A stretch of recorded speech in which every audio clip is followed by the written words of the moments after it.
ஒரு மகிழ்ச்சியான செய்தி. இதயம் நல்லெண்ணெயின் விலை லிட்டருக்கு ரூபாய் 105 குறைஞ்சிருக்கு. செப்டம்பர் 2023ல 1 லிட்டர் இதயம் நல்லெண்ணெயின் அதிகபட்ச விலை ரூபாய் 503. ஆனா இப்ப 1 லிட்டர் இதயம் நல்லெண்ணெயின் விலை ரூபாய் 398 மட்டும்தான் தமிழ்நாட்டுல. அப்ப இனிமே எல்லாரும் இதயம் நல்லெண்ணெய் வாங்கலாம் இல்ல?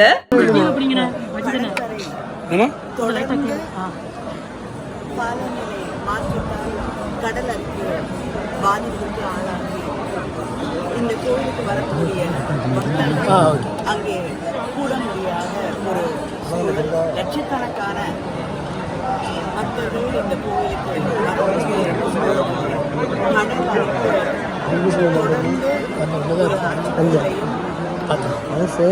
கடல்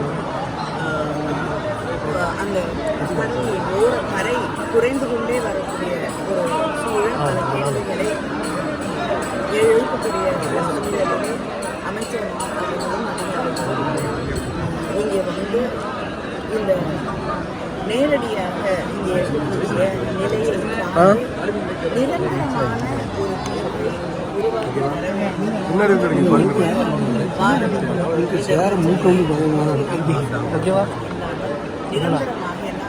விரைவிலே கோயிலுக்கான பணிகள் நடைபெற்றுக் கொண்டிருக்கிறது.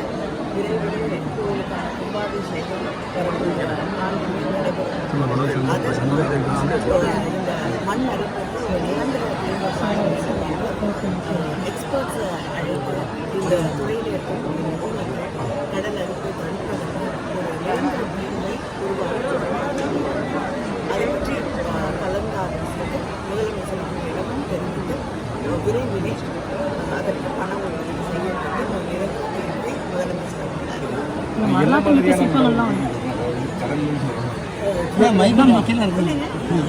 முதலமைச்சர் வந்துட்டாங்க. அதனால எது லேட்டஸ்ட் சொல்யூஷன்ஸோ அதை வந்து அவங்க கண்டறிந்து விரைவிலே வந்து முதலமைச்சர் வரலாற்று சிற்பங்கள்லாம் நிறைய கரை வருது. அதை பாதுகாக்கிறது நடவடிக்கை நிறைய சிற்பங்கள் எல்லாமே வந்து நிறைய கரை ஒதுங்கிருக்கு. நிச்சயமாக வரலாற்று சிறப்புமிக்க சிற்பங்களாக இருந்தால் நிச்சயமாக அதை எடுத்து பாதுகாக்க வேண்டும். மாற்றப்பட முடியாது. நிச்சயமாக கோவிலுக்குள்ள கடல் மட்டும் இல்லாமல் அடிக்குள்ள நினைவுகள் எல்லா இடத்துலையுமே அந்த அரிப்புகள் கொஞ்சம் அதிகமாக இருக்குது.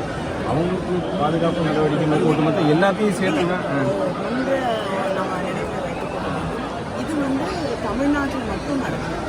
உலகம் முழுவதும் இருக்கக்கூடிய கடற்கரை ஏன்னா கடல் நீர் மட்டம் அதிகரித்து கொண்டே இருக்கிறதால எல்லா இடங்களிலும் நடந்து கொண்டிருக்கக்கூடிய ஒரு பிரச்சனை. அதனால் நம்ம வந்து ஒரு நிரந்தரமாக எல்லா இடங்களுக்கும் ஒத்துழைப்ப எந்த அரசாலும் நிர்வாகம் மிக அதிக அளவில் பாதிக்கப்படக்கூடிய இடங்களை எந்தெந்த இடங்களை பண்ண முடியுமோ பாதுகாக்க முடியுமோ நிச்சயமாக முதலமைச்சர் அதற்கான நடவடிக்கைகளை எடுத்துக் கொண்டிருக்கிறார். நீண்ட கால தீர்வுகளுக்காகத்தான் முயற்சிகள் நடத்தப்பட்டிருக்கிறது. நம்ம திராவிட முன்னேற்ற அரசு காலநிலையை மாற்றத்தையும் அதனால் வரக்கூடிய விளைவுகளையும் புரிந்து கொண்டு செயல்படக்கூடிய ஆட்சியை புறவழிச்சாலை திட்டம் ஒன்று இருக்குது.